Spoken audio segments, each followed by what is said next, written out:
I'm so glad I got this model to do Johan's style from Monster. To start at this haircut, first I separate the front from the back area, doing a section just behind the ear. As you can see on the video, he's got a little bit of disconnected line on the side, so it's a little bit longer on the ears, a little bit short on the bangs. So what I'm going to do is cut a diagonal forward from the top to the bottom, just below the ear part. Even though Johan's style is very long on the front area, you want to make sure that the sideburns look very nice and clean. So what I'm going to do is I'm going to separate it just about on this area here, and then use my clippers to cut out on the length and around the ear. Make sure the area looks super clean. If you feel like you need to use your comb with the clippers to do a little bit of fade, just go at it.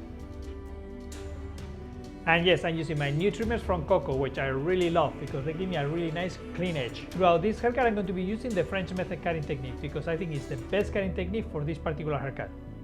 With the French technique, what you do first is you cut all the perimeter all at once, like this diagonal forwards and then maybe even the perimeter on the back. And then you just cut the interior layers using a mesh and in one out angle. In this case, I'm going to be cutting all the perimeter on the front and use that as a guide to cut all around the head with an angle in.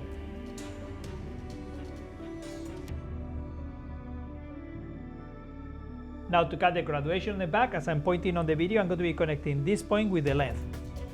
I'm not cutting the nape super short because I'm going to be cutting it when it's dry with the razor. So continue on the back area, cutting the same angle using vertical sections. And you can see very easy the section that I cut previously. So use that as a guide. If you haven't yet, please subscribe to the channel. I need more people like you in the community. Please do it. Now you can see the line on the back is getting formed. The graduation line or the waylay. Now to blow dry this hair, I'm going to be using paste. Why paste? Because it gives me the control and volume that I need to create this style. It's kind of soft, doesn't need too much product. If you have a flat brush, use it. This will help you to smooth the hair and control the volume. Give it the direction that it needs. Now on the sides, I just go from the front all the way to the back. And you can even wrap around past half of it because when you come to the other side, it's going to give you the direction that you see on the center. Use your fingers as well too. That's a good way to finish it off so it gets a little bit more like a natural texture. But you guys can all see how this style just go into place. Super easy. The weight area is a little bit stronger than I wanted. So I'm going to use my 𝗙𝗙𝗟𝗟𝗓𝗓 shears with the teeth turning a little more wide to blend the whole area. You can see the angle that I'm using, vertical up and just point cutting a little bit on the ends. This will make the line still be there but disappear a little bit, don't be so heavy. If you're interested in any of the products or tools that I use on the video, I'm going to leave you links on the description area.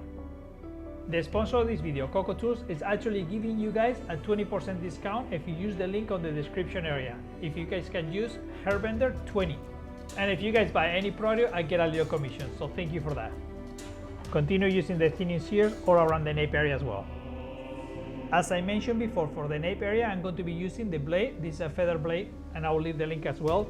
And basically, you just raise it up as you feel it. It's going to give you more of the finish that's a little more natural and not so harsh or too square. And if you have a little bit of colic or directions, it's going to prevent that from being a very noticeable thing. And then I'm coming with my clippers on the nape area and clean up the underneath. Just the fastest.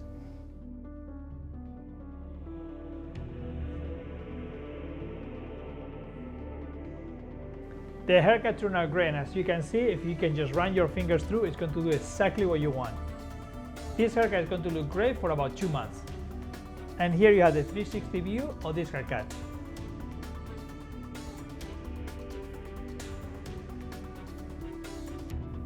Now this is a professional tip. If you have a comb with very white teeth, you can use a little bit of hairspray, spray it on the comb, and then use it on the direction of the haircut you want. It's going to actually make it look like your finger through and stay a little longer like that. I have that particular comb for over 30 years, so don't ask me to give you a link of how to buy it because I don't even know if you can anymore. But I'm sure you can find something that looks pretty much similar. Good luck with that. This is one of those classic styles that it comes over and over, so give it a try. I love how this turned out. Let me know in the comments if you ever had this style or if you plan doing it in the future. If you are not sure, this style is going to look great on oval faces, heart and diamond faces, but as you can see, it doesn't look bad at all on a square face too. I got myself some new weapons, Cocco clippers and Cocco trimmers. They're sponsoring this video. Thank you, Cocco. If you want to check the TikTok channel, it's only 3 weeks old, so go check it out. We just got 5 million views last week. This is 𝗙𝗘𝗟𝗟𝗪𝗪, the hairbender.